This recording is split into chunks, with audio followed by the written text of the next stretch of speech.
जरांगे पाटलाच्या स्टेजवर जाणाऱ्या कुठल्याही आमदार खासदार मंत्र्यांनी कधीच म्हणले नाही की ओबीसी आरक्षणात ओबीसीला काही देऊ नका, ओबीसीचं आरक्षण रद्द करा, ओबीसीचा 1994चा 23 मार्चचा जी आर रद्द करा, असं कोणी म्हणलंय का?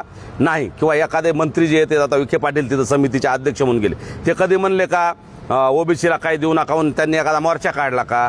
त्यांनी एखादी सभा लावली का ओबीसीच्या विरोधात?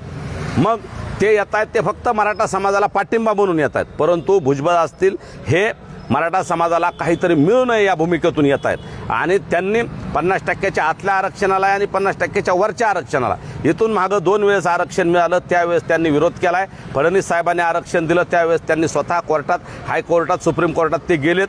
हायकोर्टात ते आरक्षण आम्ही टिकवलं होतं आमच्या वकील बांधवांनी आणि मराठा समाजाने, पण सुप्रीम कोर्टात भुजबळांनी, ससाने आणि अन्य वकील मोठी फौज लावून ते आरक्षण घालवलं आणि त्यांनी 50%च्या वरच्या आरक्षणामुळे मराठा ओबीसी वाद लागत नव्हता, ओबीसीला कुठला धोका नव्हता, तरीही ते आरक्षण घालवलंय.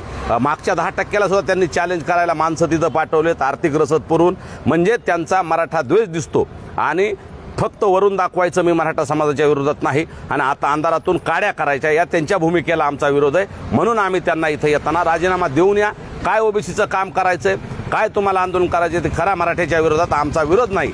लोकशाही मार्गात सगळ्याला अधिकार आहे, परंतु एकीकडे मंत्रिपद घ्यायचं, समोर एक बोलायचं, पोटात एक आणि ओठात एक अशी भुजबळांची भूमिका आहे आणि त्या गोष्टीला त्यांनी आतापर्यंत केलेल्या मराठा द्वेषी कृत्यामुळे आम्ही त्यांना विरोध करतोय.